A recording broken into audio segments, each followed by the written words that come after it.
buenos días a todos los que estáis en América. Como ha dicho el Padre Manuel, comenzamos la tercera jornada de estas reflexiones sobre las comunidades de Juan, del discípulo amado, desde una perspectiva de fondo de sinodalidad.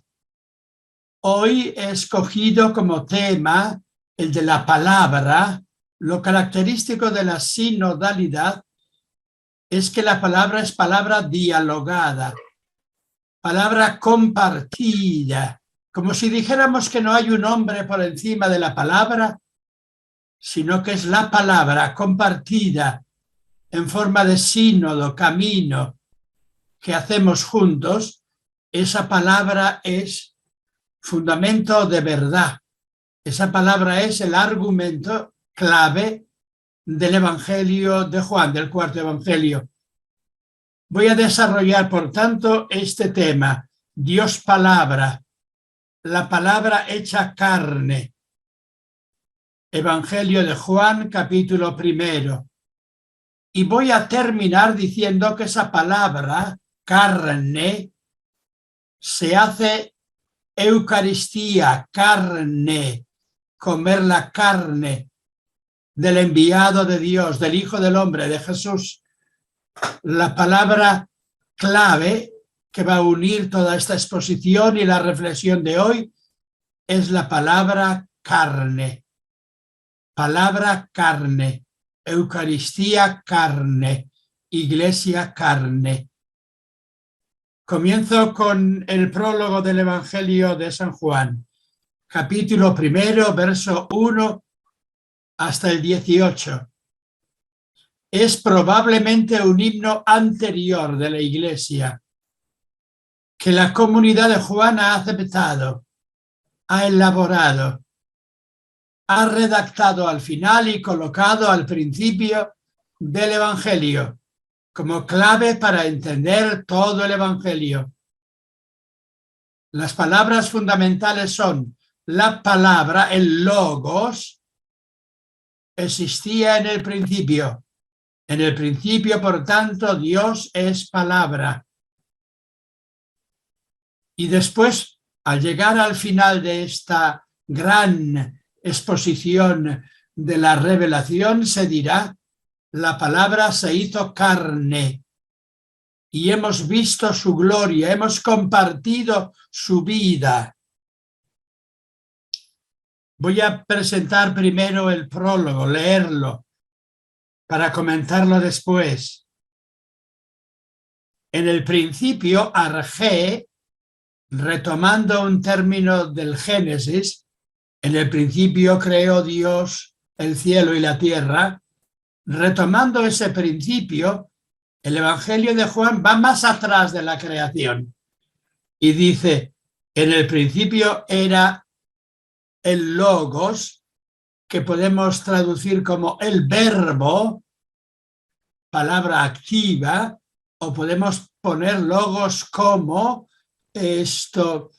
palabra, diríamos, expresada en forma de conocimiento, de relación mutua.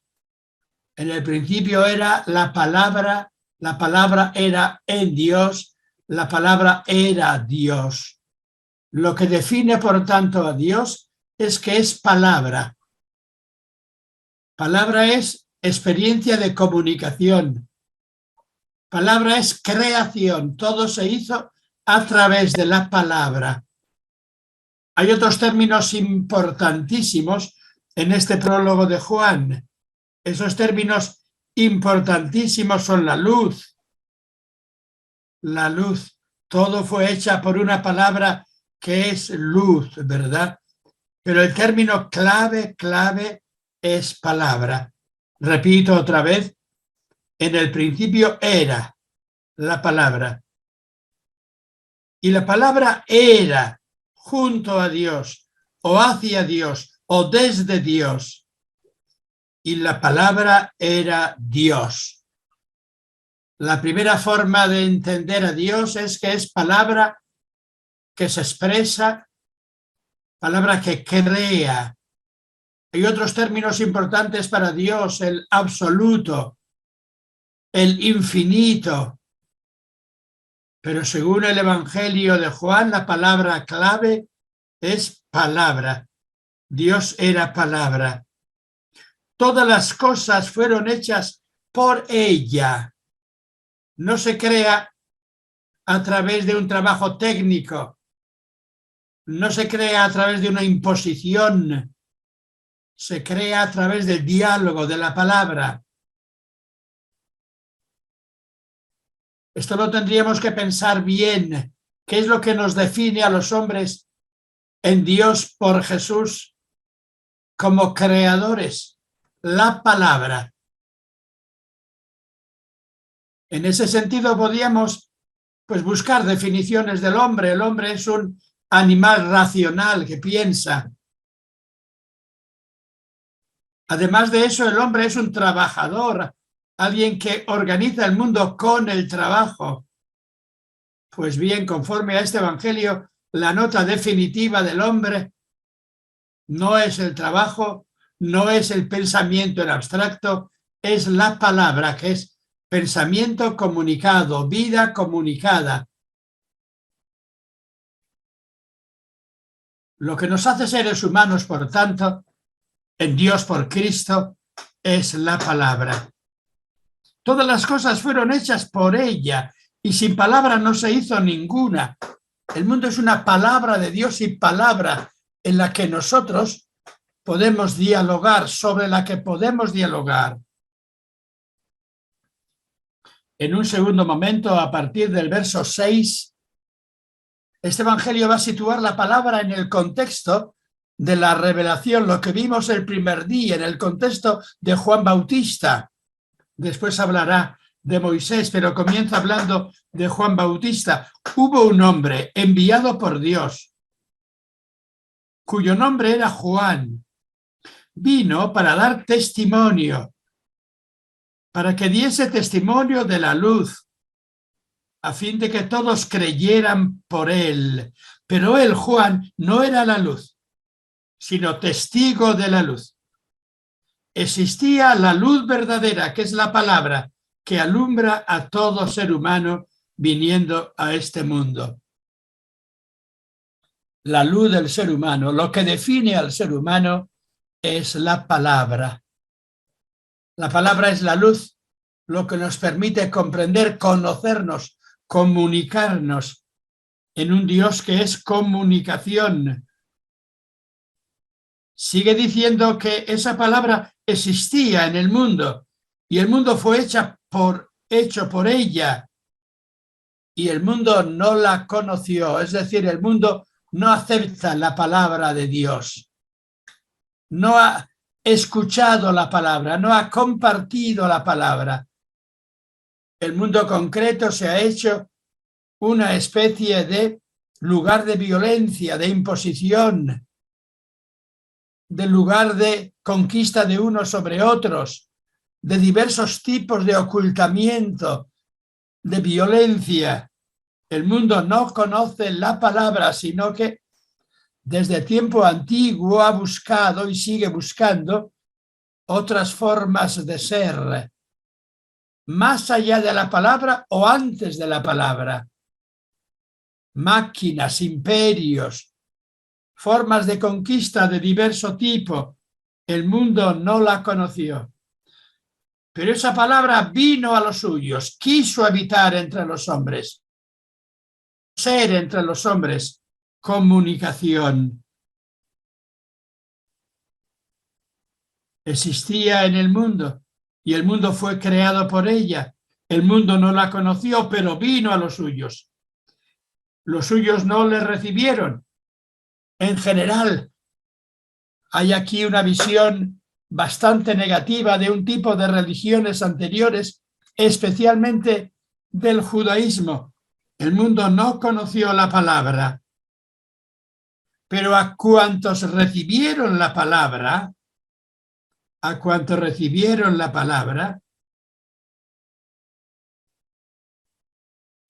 Dios mismo les dio el poder de hacerse hijos suyos. Porque la palabra nos hace hijos de Dios. Dios es palabra y nosotros en Dios podemos ser palabra. Lo que dice el Génesis capítulo 1 o capítulo 2, Dios creó al hombre a su imagen y semejanza, le hizo capaz de palabra, capaz de dialogar con él, capaz de dialogar unos con otros. A los que aceptan la palabra, a los que creen en el Dios de la palabra, nos dice el Evangelio de Juan, esos no nacen ni de la carne, ni de la sangre, ni del deseo de la carne, ni del deseo de varón. Evidentemente nacemos como seres biológicos a través del deseo del varón y de la mujer, a través de la carne y de la sangre. Pero en sentido profundo y radical nacemos de Dios, cada uno de nosotros, escuchando, recibiendo la palabra de los padres o de aquellos que hacen sus veces educadores, vamos escuchando la palabra que Dios nos dirige a cada uno. Por tanto, dice aquí el Evangelio, los que creen no nacen solo biológicamente de la carne y de la sangre, sino que nacen de Dios. Somos hijos de Dios. Tenemos, se podría decir, un nacimiento, si la palabra os vale bien, un nacimiento virginal, entre comillas. Venimos de la palabra de Dios, en ella habitamos, por ella somos, nos movemos y somos. Hasta aquí, de alguna manera, estas palabras las podía aceptar el judaísmo, parte del judaísmo apocalíptico y sapiencial.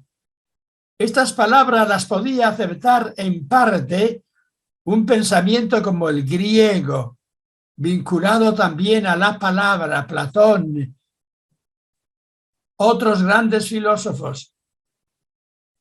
La parte anterior del prólogo la podían aceptar filósofos grandes de Alejandría, gnósticos, herméticos. Pero hay una novedad fundamental que es la que marca la identidad del Evangelio. La palabra se hizo carne y habitó en nosotros, entre nosotros. La palabra forma nuestra identidad más profunda como seres de carne. Quiero que insistáis en esto. La palabra se hizo carne, no se hizo ángel en sentido espiritual, no se hizo teoría, no se hizo un tipo de religión separada de la vida humana. La palabra que es Dios se hace carne. En griego, sarx. Carne es la realidad física, somática del hombre, con su deseo, con su búsqueda de felicidad, con su problemática, porque la carne al mismo tiempo es frágil, de lo más frágil que hay, y sin embargo, la carne es capaz de acoger a Dios, de dejarse transformar por Dios, porque la palabra de Dios se ha hecho carne y habitó entre nosotros. La teología esta de la inhabitación. Para los judíos sacralistas del templo, Dios habita en el templo.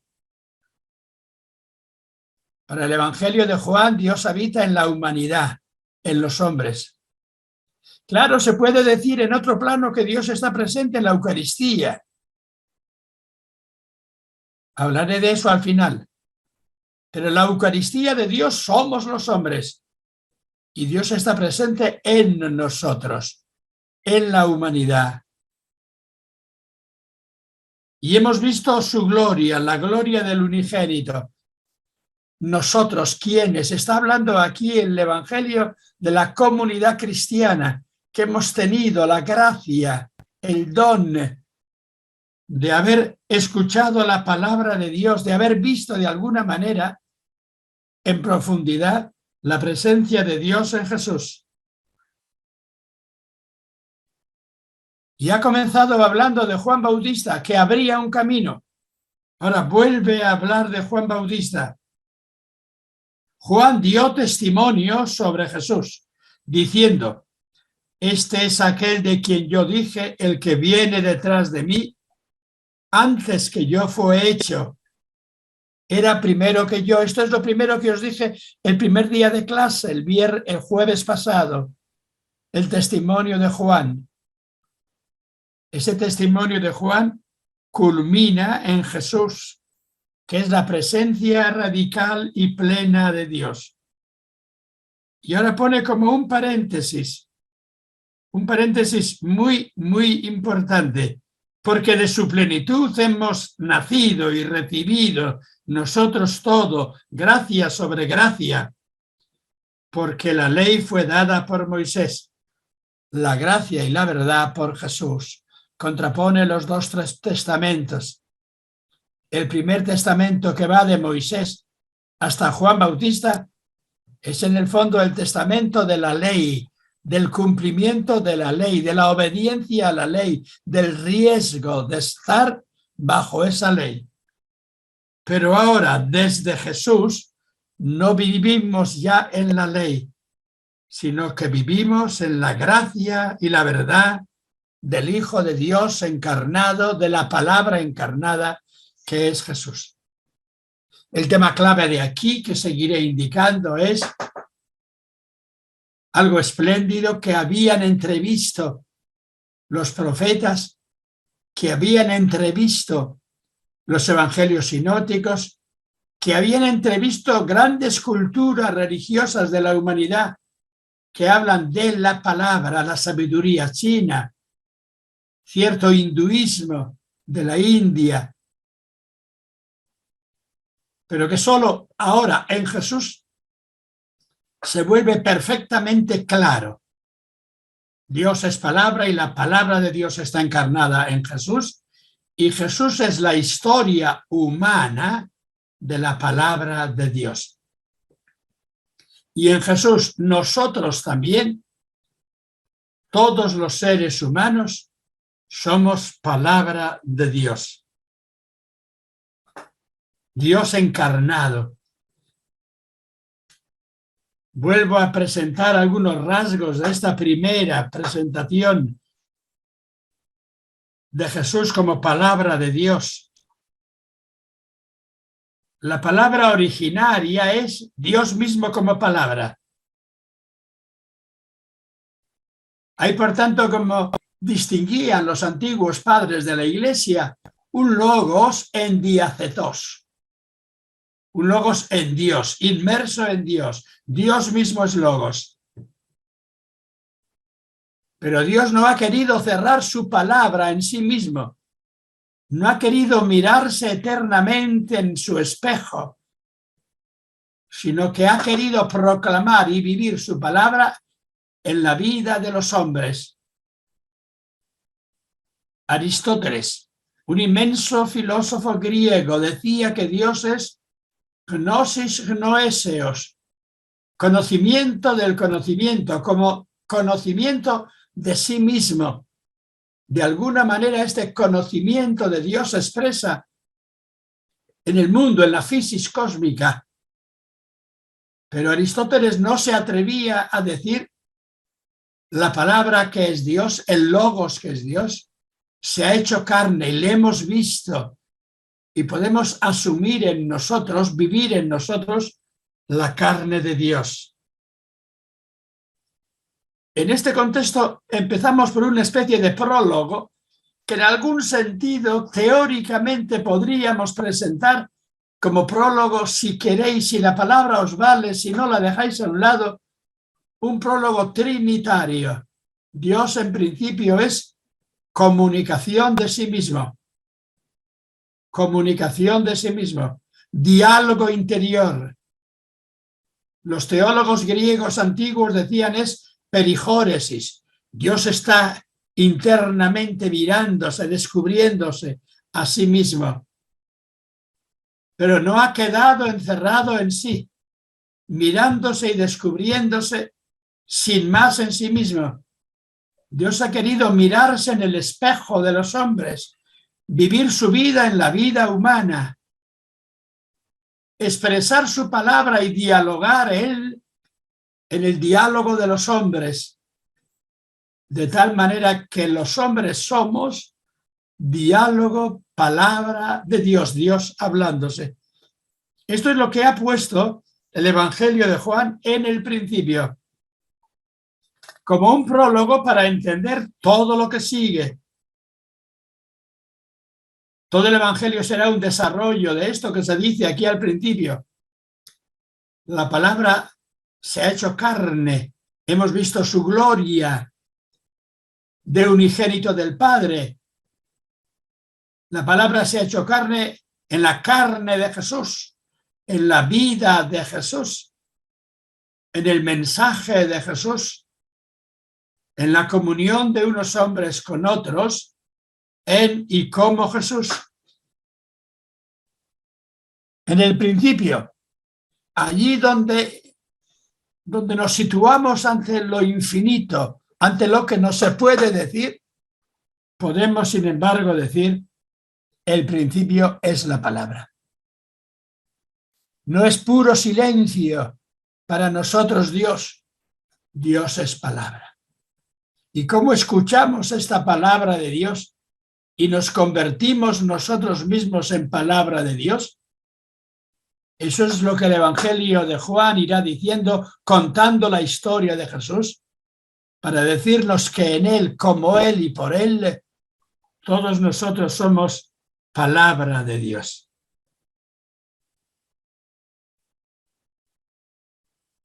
Tenemos, por tanto, dos formas de plantear el tema. Una sería: Dios es la palabra, y quedarnos en Dios, en silencio, en admiración. Quedarnos solo en Dios es la palabra. Pero podemos dar el paso siguiente y decir: esa palabra que es Dios, la vemos en Jesús de Nazaret, en su mensaje, en su evangelio. El desarrollo de esa palabra es la vida de Jesús. La proclamación de esa palabra es el anuncio de Jesús.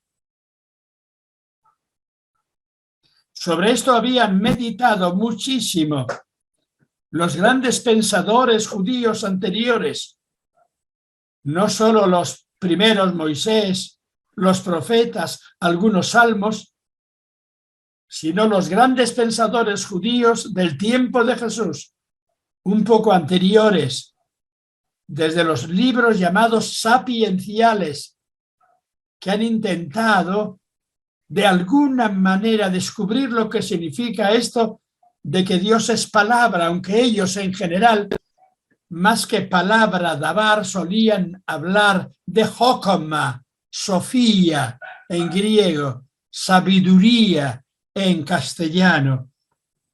Entre los libros que han estudiado esto con una minuciosidad increíble está el libro de los Proverbios, al principio y al final.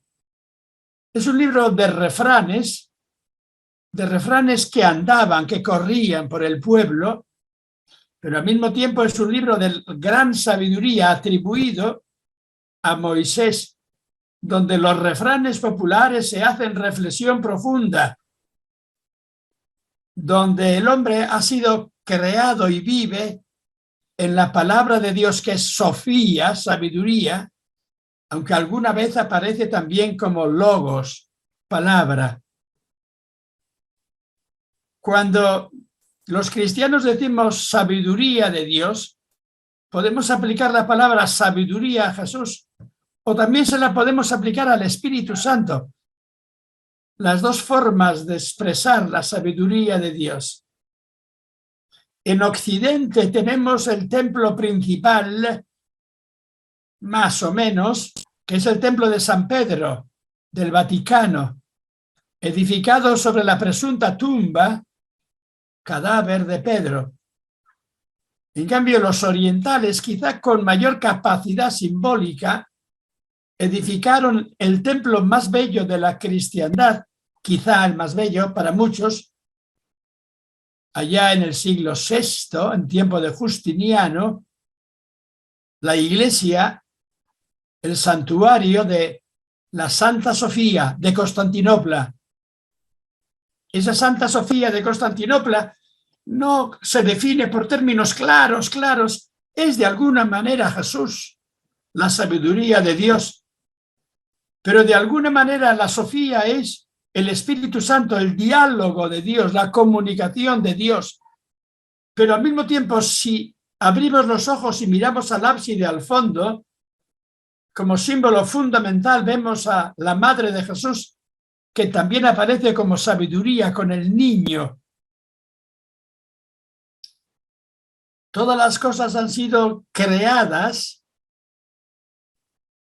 como palabra, por la palabra, como sabiduría, por la sabiduría. Esto es bonito de decir, pero tampoco es tan fácil de admitir. Este mundo es obra de sabiduría, de palabra armónica, un mundo hecho para que los hombres dialoguemos y expresemos la palabra. O este mundo es una especie de gran abismo de miedo. Este mundo es un lugar increíble de tormentas, de dificultades, de luchas. Es mundo de sequías, de terremotos. Es mundo al mismo tiempo de fuego que todo lo consume, de volcanes, de terremotos. Podemos decir que este mundo es expresión de la sabiduría de Dios, lugar para la palabra, para compartir. O este mundo es un lugar para luchar, unos contra otros, tribus contra tribus, de manera más civilizada, imperios contra naciones, de manera menos civilizada, donde lo que importa es conquistar el mundo por la lucha. Como se consigue dinero, así conseguir el dominio sobre el mundo. Pues bien, este himno de Juan dice que el mundo está fundado en el Dios sabiduría, en el Dios palabra. Que Dios se hace presente en el mundo como palabra compartida, donde los hombres dialogan, comparten la palabra, allí está Dios. Donde 2 o 3 están reunidos en mi nombre, así estoy yo, dirá en Mateo 18, el Señor Jesús. En este Dios nos movemos, vivimos y somos, dirá el apóstol San Pablo en el sermón, según el libro de los Hechos, en el sermón de Atenas, capítulo 17, verso 28, por ahí. En él vivimos, existimos y nos movemos. Hubiera sido hermoso que el mundo hubiera aceptado desde el principio esta tarea divina de su ser, la humanidad, esta tarea divina de su diálogo, de su desarrollo a lo largo de los siglos. Y sin embargo, dice el Evangelio, los hombres no han recibido la palabra, han oscurecido la palabra. En vez de la palabra han sembrado el odio y la lucha de unos contra otros. Esta manera de presentar el Evangelio de Juan es todo un programa. Pasar de la violencia y lucha a la palabra. En Jesús, recrear un mundo a través de la palabra.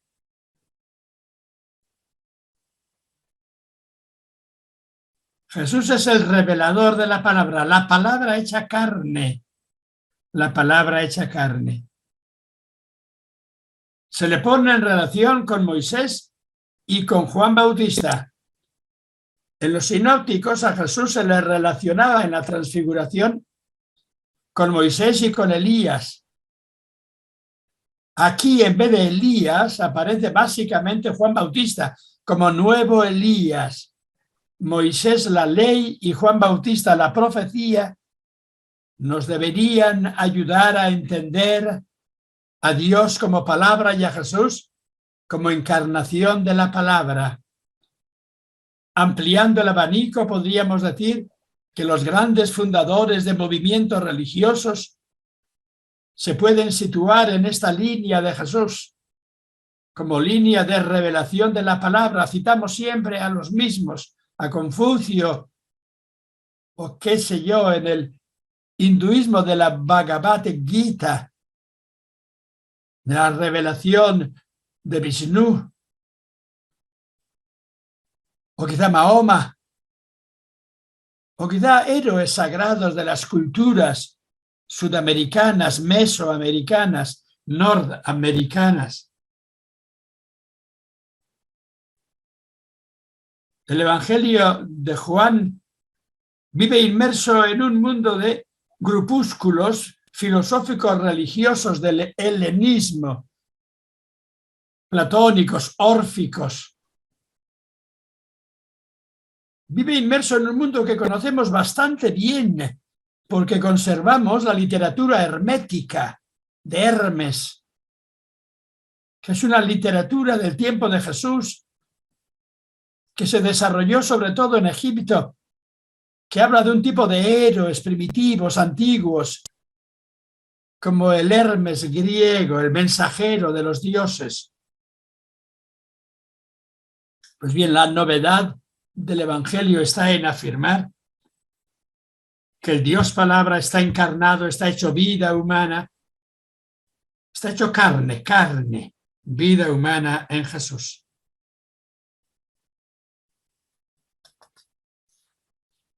El mundo ha sido creado de egéneto, pero Jesús no ha sido creado, ha sido engendrado, brota del misterio de Dios. Es el mismo Dios presente en la vida, en la historia de los hombres. El Evangelio de Juan se sitúa así en la historia de la humanidad, cita a Moisés, cita a Juan Bautista, pero cita también implícitamente a otros pueblos, suponiendo que a ellos ha llegado igualmente la palabra, la llamada, la promesa de Dios a través de Jesús. Juan Bautista ha puesto de relieve la ignorancia sobre Dios. A Dios nadie le ha visto jamás. Así termina el prólogo. Nadie le ha visto. Pero el Hijo unigénito que estaba en el seno, en el colpos, en el pecho cariñoso, fuerte del Padre, ese nos lo ha revelado, manifestado. Por tanto, hay un conocimiento de Dios que se podía haber logrado en este mundo a través de un tipo de sabiduría cósmica, pero que no ha desembocado en la claridad de Dios, que por eso Dios ha querido enviar directamente a su Hijo Jesús como palabra, como sabiduría.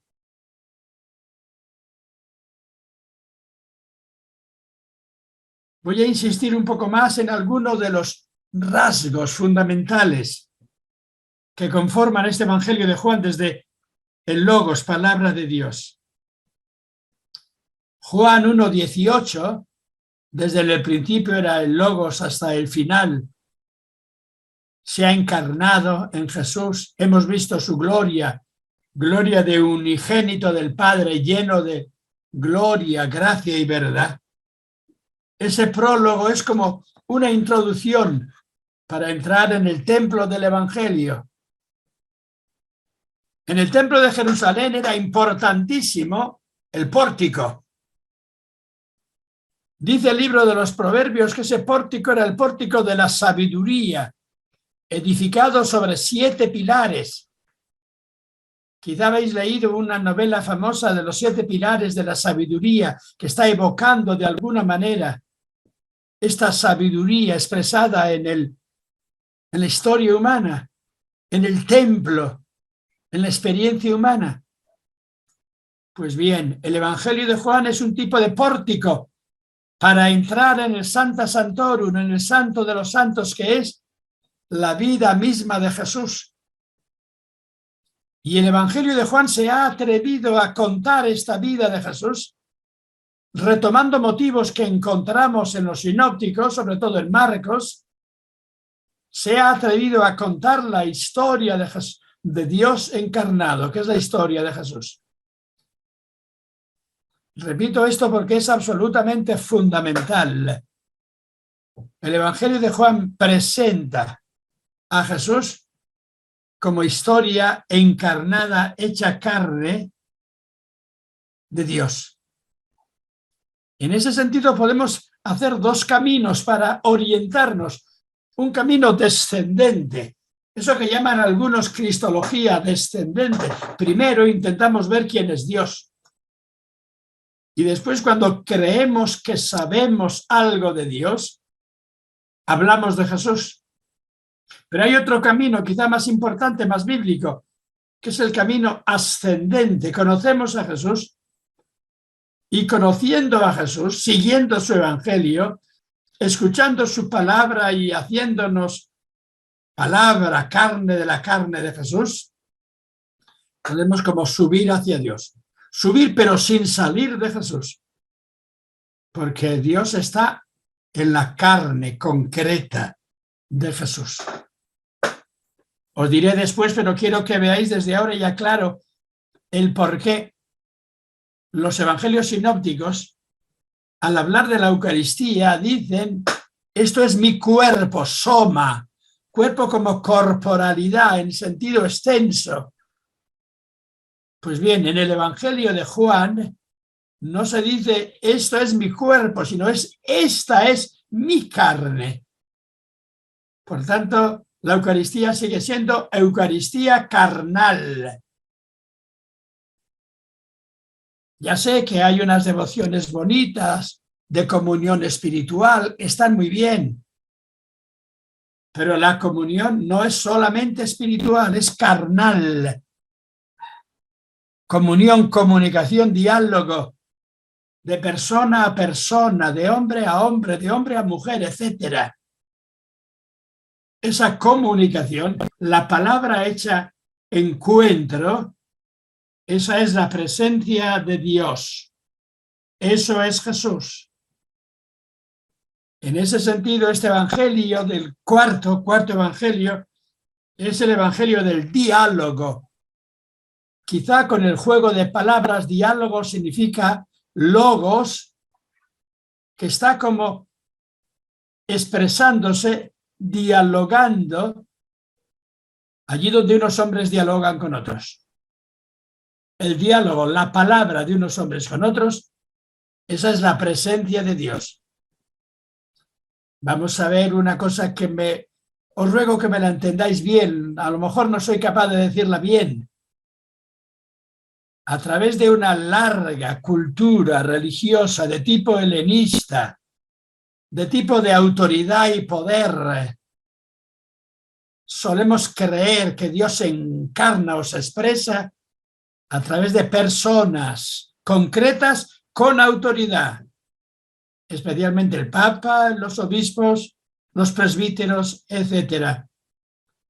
Pero en el Evangelio de Juan ese tema casi no aparece, aunque aparece Pedro, el discípulo amado, pero el tema clave es que la verdadera autoridad, la verdadera revelación de Dios no es una persona aislada, sino el diálogo entre personas. Dicho de manera vulgar, no me lo toméis en serio así. La autoridad eclesial no es el Papa Francisco, ni el obispo Demetrio. La autoridad, lo que hace crecer la presencia de Dios en la Iglesia, es el diálogo mutuo, donde estén dos o tres en mi nombre, dialogando en mi nombre. En ese diálogo, en ese amor mutuo, está presente Dios, está presente Cristo. Por tanto, partimos del diálogo como punto de partida. Es evidente que es bueno que haya personas que animen el diálogo, que de alguna manera recuerden la importancia que tiene el diálogo. Estos que animan, que deberían animar el diálogo, recordar su importancia, deberían ser presbíteros, obispos, etc. Pero la palabra no son ellos, no son dueños de la palabra. La palabra es la comunicación de amor entre los hombres, iluminados por Jesús. que vivimos en diálogo mutuo. Esto lo sabían ya, de alguna manera lo estaban sabiendo los grandes judíos de la literatura sapiencial, de los escritos que llamamos ahora escritos, pues eso, sapienciales, donde están el Cantar de los Cantares, los Salmos, está el libro de los Proverbios, está el libro del Eclesiastés y hay otros cuantos de la literatura griega del Antiguo y Nuevo Testamento. En ese diálogo, en ese amor mutuo, está presente Dios, está presente Jesús, que ha transmitido con su vida la experiencia suprema de Dios como palabra, Dios como comunicación. Esto a veces lo hemos olvidado, pero lo han sabido casi todos los pueblos antiguos. Casi todos los pueblos antiguos han conocido el valor supremo de la palabra, del diálogo, la autoridad de la palabra. No es una palabra que se impone. Cuando una palabra se impone, deja de ser palabra. Una palabra se ofrece, se comparte. Una palabra es fundamento de diálogo mutuo de unos con otros. Repito esto. En el Evangelio de Juan la palabra no se impone, sino que se ofrece, se da testimonio de ella para que unos y otros podamos vivir dialogando, compartiendo la palabra. Y Jesús aparece como el hombre de la palabra. No ha tenido otro poder que la palabra. No ha tenido poder sacerdotal externo. No ha tenido poder militar externo. No ha tenido poder político externo ni económico.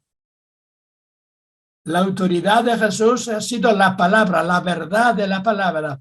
Os dije el pasado viernes, cuando le pregunta Pilato a Jesús, ¿tú eres rey? Jesús responde, soy rey.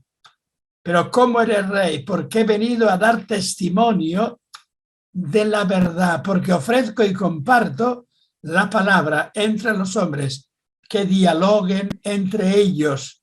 Veremos mañana que se aman, se dan la vida unos a otros.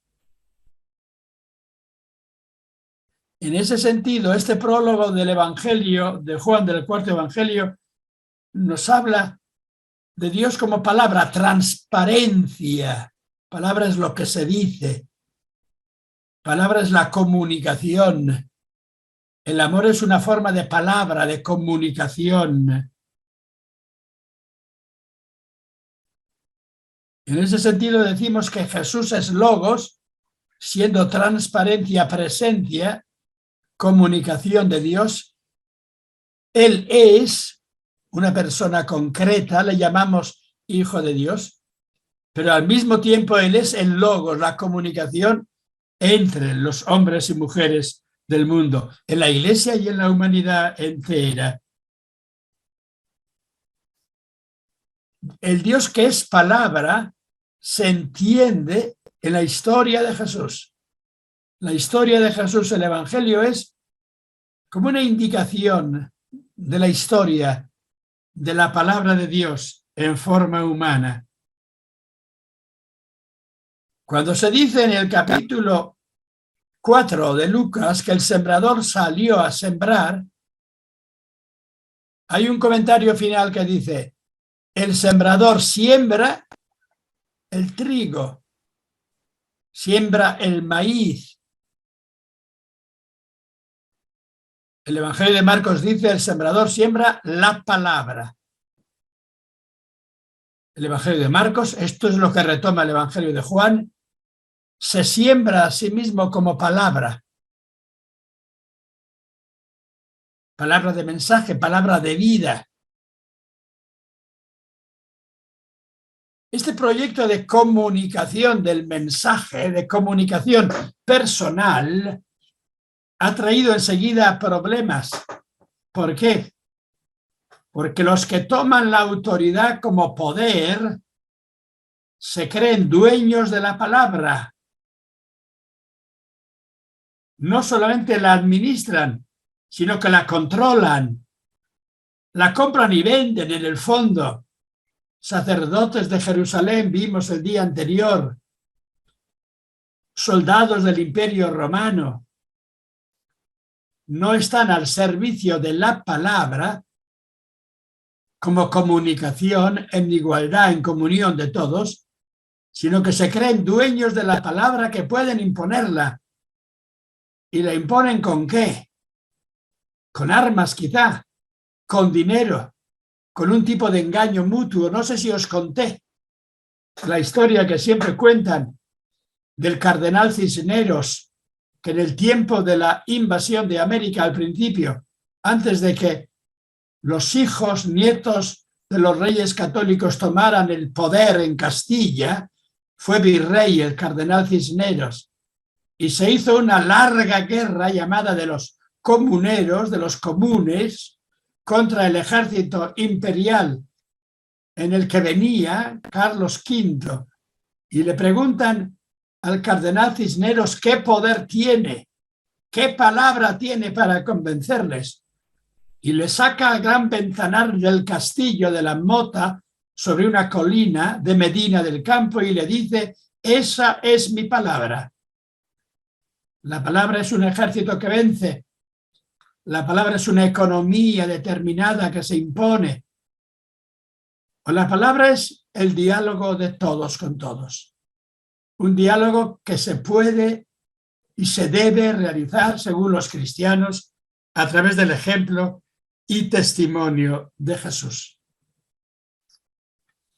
El Evangelio de Juan, así entendido, es la buena nueva de la palabra. La buena nueva de la palabra.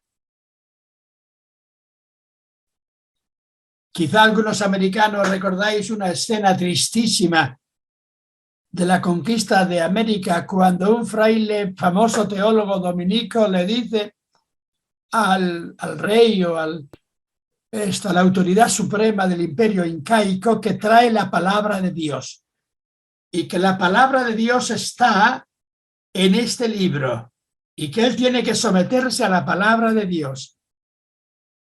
Y dicen que, creo que se llamaba Atahualpa, ¿verdad? Que Atahualpa tomó el libro, lo puso en el oído, no oyó nada y dejó caer el libro.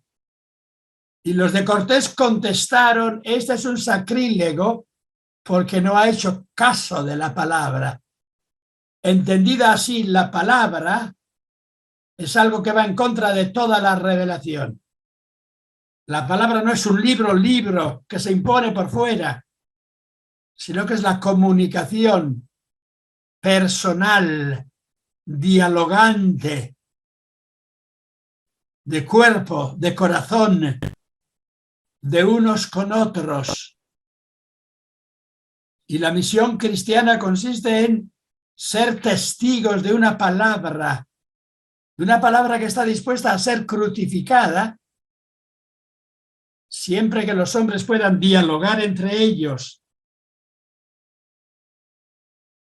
Hay muchos que dicen que la palabra es imposible, que este mundo no puede estar dirigido, animado por una palabra abierta a todos, sino que la palabra tiene que ir acompañada de un tipo de autoridad, de epistola, de ley, de unos por encima de otros. El Evangelio de Juan, en contra de eso, afirma que la humanidad puede convivir como humanidad de palabra, de diálogo mutuo entre todos. El dogma cristiano básico, se puede decir creo en Dios Padre Todopoderoso, creo en Jesucristo, pero se podría decir creo en la palabra encarnada en Jesús y creo en que los hombres pueden compartir la vida de Dios por Jesús, compartiendo la palabra, dialogando todos, unos con otros. Y al servicio de ese diálogo universal creemos los cristianos que está la Iglesia, la iglesia concreta, católica, universal, las iglesias evangélicas, las iglesias ortodoxas, que las iglesias son lugares donde se escucha y se comparte la palabra y donde los hombres y mujeres viven dialogando a partir de la palabra. El dogma principal es que es posible la palabra. Algunos dicen que no, que vamos a un mundo que se va a destruir porque no vivimos la palabra como diálogo, como escucha unos de otros, como ternura de amor, como fuente de vida, sino que queremos conquistar un mundo con violencia y que al final vamos a destruirlo porque no creemos en la palabra como revelación definitiva de Dios. No creemos que la palabra es lo primero, en el principio era la palabra. Nos cuesta creer que la palabra se ha encarnado en Jesús y convertimos a Jesús muchas veces en un tipo de autoridad doctrinal por encima de la palabra, como si la palabra estuviera secuestrada por algunos y los demás no tuviéramos o no tuvieran más remedio que escuchar la palabra e inclinarse y obedecerla. Pero como os he dicho antes, eso no es palabra. Eso es dictadura de unos sobre otros. Podemos decir que la palabra se hace carne, vida concreta. Carne es la vida concreta del ser humano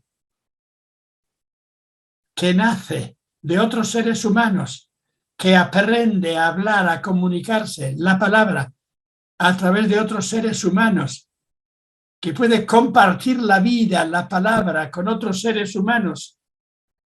La palabra se hizo carne y somos encarnación del Dios palabra, palabra amor, palabra de escucha y de respuesta, palabra de creación. Como decimos, Dios se ha hecho hombre, humanización. O decimos encarnación, Dios se ha hecho carne. ¿En qué carne concreta? En el cuerpo de la iglesia, terminología más de los sinópticos, o en la carne frágil de una humanidad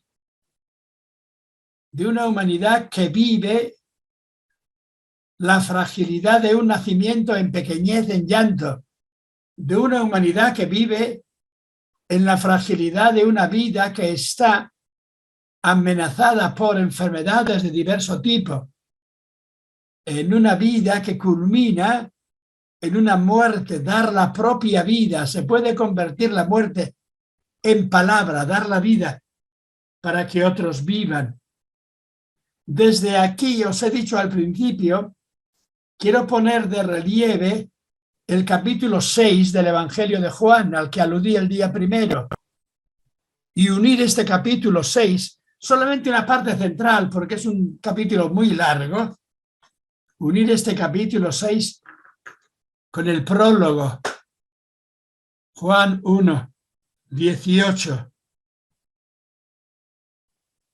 Como os dije el otro día, este capítulo 6 comienza por Jesús dando de comer, multiplicando los panes, por Jesús venciendo la tempestad, y le quieren hacer rey en Cafarnaún, porque ha dado de comer, porque creen que él puede dar de comer a todos, enriquecer a todos. Quieren hacerle rey en la línea del diablo de la primera tentación de Mateo y de Lucas. Di a esas piedras que se conviertan en pan, dar de comer a todos, enriquecer y dar bienes económicos suficientes y grandes a todos. Pero Jesús les responde de una manera intensa cuando llegan a Cafarnaún y le encuentran delante de la sinagoga. y escuchan lo que dice Jesús. En verdad os digo, me estáis buscando porque queréis comer. Me estáis buscando porque queréis que haga milagros y convierta las piedras en panes. Pero yo os invito a buscar otro alimento, otra comida. ¿Recordáis la respuesta de Jesús al diablo de la primera tentación? No solo de pan material externo vive el hombre. El hombre necesita pan material externo, pero para vivir necesita palabra. Los animales viven de instinto, se alimentan y se reproducen por instinto. Los hombres, en cambio, viven por la palabra, comunicándose unos a otros la palabra, a cada niño que nace, educándole para que pueda hablar, para que pueda compartir la palabra. Buscad, por tanto, el alimento que no perece, porque por mucho que comáis en este mundo moriréis, por muchas riquezas y poderes que tengáis moriréis. Yo quiero daros un alimento que permanece más allá de este mundo, como vida eterna. Ese alimento es la palabra que acogemos, que compartimos, la palabra que dejamos que se convierta en nuestro interior en comunión de vida de unos con otros. Y los de Cafarnaúm le preguntan, ¿qué tenemos que hacer para conseguir esa palabra que tú nos dices, ese alimento que tú nos das? ¿Qué tenemos que hacer para recibir tu alimento, tu palabra? Y Jesús le responde, lo que tenéis que hacer es creer en la palabra. Creer en la palabra significa creer en Dios como palabra, para que todos compartamos la vida. Creer en Jesús como revelador de la palabra. Creer unos en otros. Escuchar unos la palabra de otros. Conversar todos juntos de tal manera que nuestra palabra sea experiencia de comunión, experiencia que dejamos abierta en este mundo para los que vienen después, experiencia de comunión que culmina en la vida eterna. Porque la culminación del hombre será la palabra transparente de unos con otros. El final de la historia, según este evangelio, no es la muerte térmica o la muerte atómica o la muerte de, qué sé yo, de envenenamiento genético. La culminación de este mundo es la palabra transparente de todos con todos, porque vivimos en la palabra. Vivimos compartiendo la palabra. ¿Cuál es la obra que tenemos que hacer, por tanto, para vivir? Creer en la palabra, en Jesús que transmite la palabra. No en contra de Buda o de Confucio, pero de una manera intensa, en comunión con todos, una palabra para todos. Creer unos en otros, eso es compartir la palabra.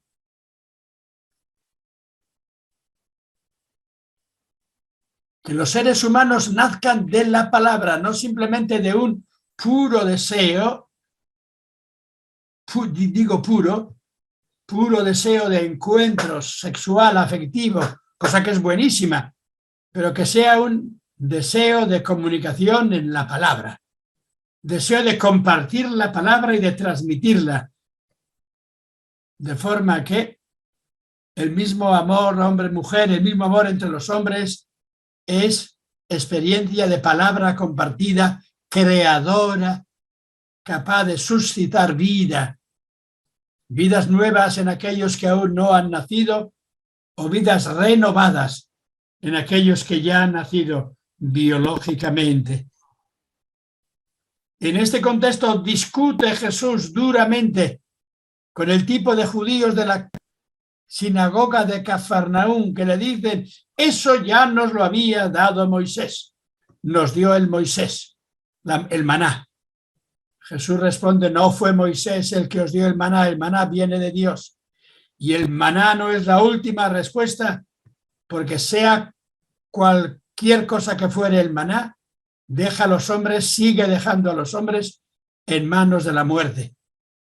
En cambio, si creéis en la palabra y aceptáis y transmitís la palabra, viviréis eternamente, resucitaréis en la palabra, en aquellos que os escuchan, en aquellos que os acogen. Aquí se ratifica la primera forma de entender la Eucaristía, que es creer en la palabra y creer unos en otros. A Juan le ha interesado muchísimo esta Eucaristía de la palabra. Nosotros los católicos tendemos a pasar enseguida a los evangelios sinópticos, a la Eucaristía fuerte, intensa de la liturgia de la misa entre católicos, pero dejamos a un lado muchas veces la palabra, el compartir la palabra. Los evangélicos protestantes han dejado más de lado el sacramento del pan y del vino, la celebración, por tanto, con manjares de la cena del Señor, y han insistido en la palabra compartida. Pero también ellos tienen un riesgo grande, igual que los católicos, el riesgo de que la palabra la tiene solo el predicador. El predicador, de alguna manera, impone la palabra desde arriba. El predicador es un teólogo que desmenuza de alguna manera la palabra de Dios y la proclama como teoría, como sermón. No está nada mal eso. Pero según el Evangelio de Juan, esa palabra tiene que ser palabra compartida. Se puede y debe escuchar la lectura bíblica, se puede y debe escuchar una palabra de llamarle sermón, predicación del pastor, del predicador. Pero la Eucaristía es palabra de todos con todos, no para que uno escuche, para que uno hable y los demás escuchen. Tenemos que recuperar la Eucaristía como sacramento del diálogo, de la palabra, en la palabra que es Jesús. Un diálogo fundado y animado en la Escritura, fundado y animado en buenos predicadores, pero un diálogo de todos con todos. Para ello quizá hay que cambiar un poco la forma de celebración del recuerdo de Jesús, que es celebración de la palabra compartida, de manera que cada uno sea palabra para los demás, que unos y otros compartamos la palabra como presencia de Dios, allí donde nos comunicamos, nos animamos, nos ponemos en marcha alimentándonos unos a otros con el primer alimento, que es la palabra. Claro, me diréis que en un mundo de grandísima hambre el primer alimento es la palabra. Quizás sí, y sin quizá también. El pan material es importantísimo. La leche de la madre o el sucedáneo de leche para el niño es fundamental, pero para que el niño crezca y sea humano hay que darle palabra, hay que dialogar con él, hay que vivir el amor en comunión con él. Y en este primer sentido, la Eucaristía de Jesús es compartir la palabra. Y había, desde aquí os lo pondría como posible tema, tomar el prólogo y verlo en forma de palabra compartida. Jesús como palabra compartida. En el principio era la palabra, para que la aceptéis, para que os convirtáis en palabra. para que cultivéis la palabra dialogando unos con otros. No un tipo de palabrería externa, no un tipo de, ¿cómo diría yo?, de función de engaños, de palabras como engaños de unos contra otros o sobre otros, y sobre todo de los dueños de la palabra, que pueden ser los presidentes de las grandes corporaciones de la comunicación, de las grandes corporaciones o de los grandes, qué sé yo, caminos de poder dirigir la palabra del mundo, ¿verdad? Pues bien, voy a terminar enseguida. Esta palabra es fundamental y tenemos que volver a ella de manera intensa y fuerte. Según el prólogo de Juan y según este capítulo de la Eucaristía. La Eucaristía de la palabra compartida. La Eucaristía en que no solamente recibimos la palabra de Cristo de allá arriba, sino unos la palabra de otros. Porque según el Evangelio de Juan, la palabra es palabra compartida de todos los creyentes, escuchando a Jesús y convirtiendo la palabra de Jesús en palabra de comunión mutua de unos con otros. Seguís leyendo el Evangelio de Juan, capítulo 6, y Jesús insiste de nuevo: tengo que daros mi carne, mi vida, mi carne, mi sangre, hecha fuente de palabra. Comer unos de otros. El verdadero alimento de un ser humano es otro ser humano. El verdadero alimento de los seres humanos es compartir la palabra, compartir la vida los unos de los otros. Si no coméis mi carne, si no dais vuestra carne como alimento y compartís con los otros la carne de la vida, no podéis ser discípulos de Jesús. El que no coma mi carne y beba mi sangre no puede ser discípulo mío, no entiende. El Evangelio de Juan es un evangelio de palabra, vida compartida, de carne compartida, con todos los matices que tiene esa palabra. Matices de padres e hijos, matices de hombres, varones, mujeres, varones, varones, mujeres, mujeres, dentro de una diversidad grande de relaciones afectivas, reales, donde cada uno se hace palabra, carne, para que los demás vivan. Y los hombres de verdad están alimentados de la palabra. Solo cuando se sabe esto, la Eucaristía de la palabra, sigue diciendo el Evangelio de Juan, la Eucaristía concreta celebrada en forma litúrgica. Compartir no solo la palabra, sino la carne de la vida, la sangre de la vida.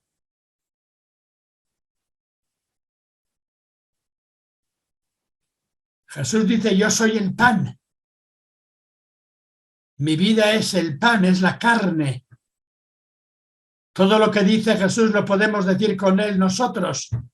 Yo soy pan de vida para otros. Mi cuerpo es carne de vida para otros. Mi sangre es bebida, alimento para otros. Yo soy el pan viviente que ha bajado del cielo. Yo formo parte del misterio de Dios. Y cuando comparto la vida con otros y doy mi vida a otros, estoy viviendo el Evangelio, no solamente de la palabra genérica, que puede ser algo así como ideológica, sino de la palabra concreta.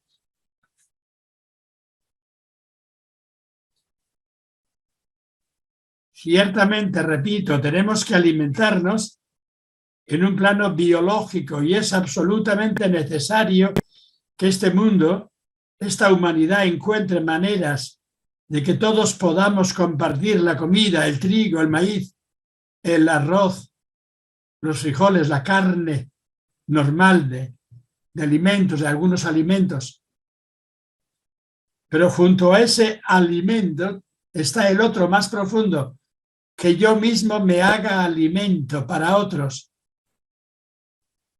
Que cuando estoy con alguien no solamente le invite a beber una cerveza o a tomar unas papas o una tortilla, sino que en el fondo esté compartiendo mi vida con él, estoy poniendo mi carne al servicio de él, y de esa manera podremos creer, hacer posible una comunidad de la palabra y una comunidad de la vida.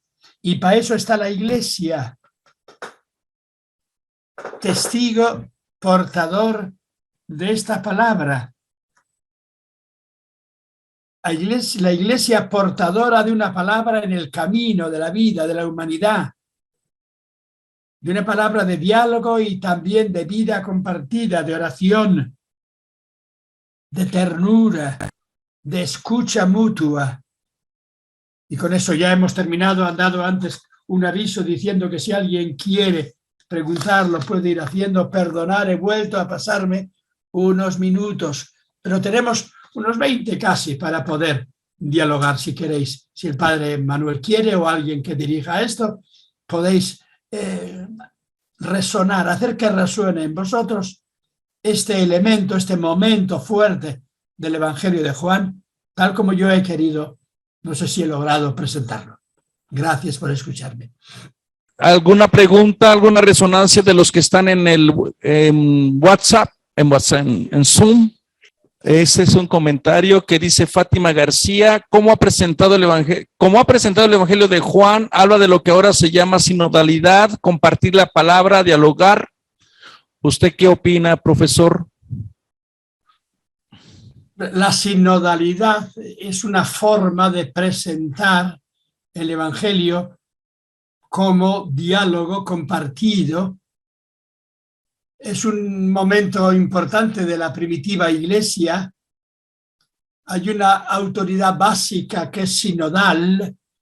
Después la tradición, tanto en Oriente como en Occidente, ha puesto más de relieve la autoridad de ciertas personas, obispos, en nuestro contexto el Papa.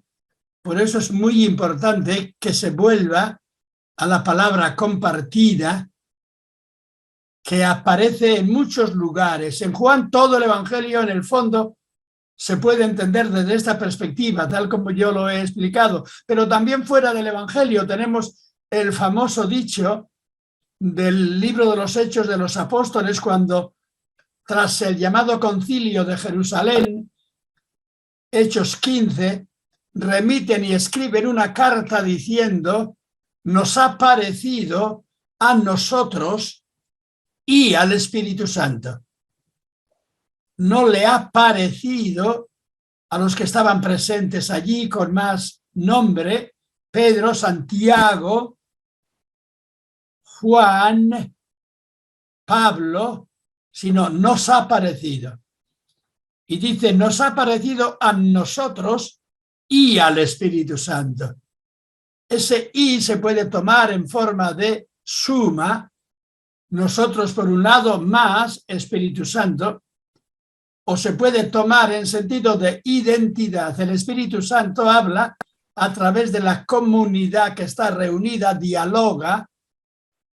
La forma de presentar en Hechos 15 esta palabra nos ha parecido a nosotros y al Espíritu Santo es: primero se presentan, miran el problema, cada uno cuenta su experiencia desde su propia perspectiva. Primero la cuentan Pablo y Bernabé, que vienen a plantear el problema. Después habla desde una perspectiva importantísima, fundamental, Pablo. Después habla desde una... Pedro.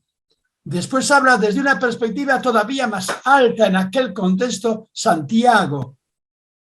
Y después hablan, dialogan, discuten y llegan a un acuerdo y dicen: nos ha parecido al Espíritu Santo y a nosotros. Que ese sea el tipo, el estilo de autoridad, presencia de la verdad en la Iglesia. Y en esa línea ha querido poner el Papa Francisco en marcha un programa de sinodalidad, empezando por todos en la iglesia. Vamos a ver a dónde nos lleva ese camino, que no parece fácil ni demasiado rápido, pero una vez que se ha puesto en marcha, estamos volviendo a raíces de los evangelios, de Hechos, de Mateo, de el libro de Juan. Muy bien, profesora. Nélida López comenta que a veces es muy difícil cuando algunos hacen propia la palabra conveniencia y realmente confunden bastante. Por eso hay que tener en claro que yo soy la palabra, es la imagen de Dios. Y le da las gracias, dice que excelente exposición. Yo creo que estos son los peligros de la palabra. Por acá también tenemos al hermano Roberto que quiere intervenir. A ver, Roberto. A mí me parece interesante lo que él plantea sobre la predicación, cuando el que predica piensa que tiene la verdad, y sobre todo en la Eucaristía para nosotros que somos ministros, animadores de la palabra también, cuando nos dirigimos a la comunidad. En la Eucaristía, cuando muchas veces hacemos intentos de compartir la palabra, hay personas que pronto se esconden, otros que dicen yo no voy a esa Eucaristía porque ese padre comienza a preguntar o a hacernos hablar.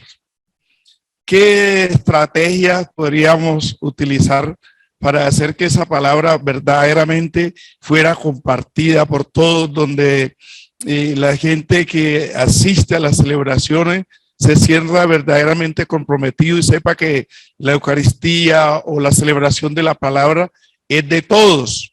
Y cuando a veces uno solo habla, los otros están durmiendo, están aburridos y no se les da participación también.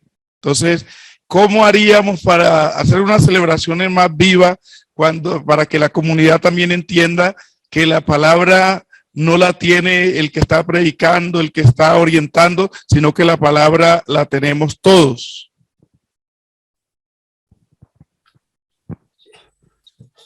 Comprenderá que yo no puedo responder a eso, ¿verdad?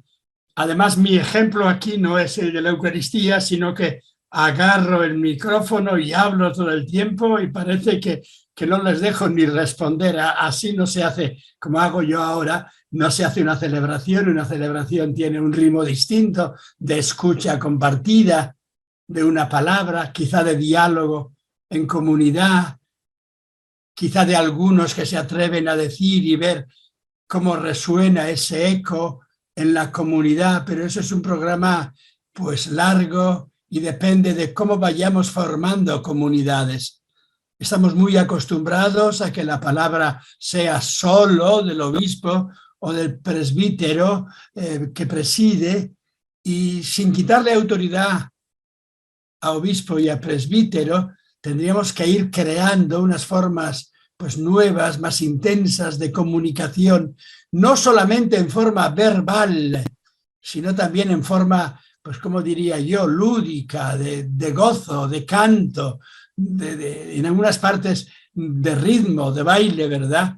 Que haya una palabra que se vaya haciendo palabra pues de la comunidad, pero eso quizá exige tiempo y hasta años dentro de comunidades que celebran la Eucaristía en esta línea que he querido poner de relieve desde el Evangelio de Juan, donde lo que está en el fondo es Jesús palabra y la palabra compartida de los creyentes partiendo de Jesús, una palabra que nos cambia, que nos transforma, que nos hace ser presencia de Dios, que está abierta a la vida eterna, una palabra que es de labios, pero también palabra de dar la carne, la vida unos por otros, de celebración eucarística. Pero vamos, esto es una cosa intensa que seguro que ustedes pues tienen que ensayar, lo están haciendo seguro. Gracias por la pregunta.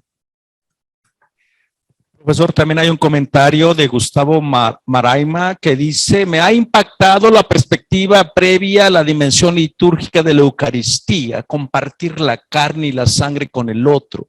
Es una comunión por excelencia. ¿Cuántas veces nos centramos en la dimensión celebrativa y nos olvidamos que para llegar a plenitud, a ese encuentro, hay que encontrarse con nuestros hermanos?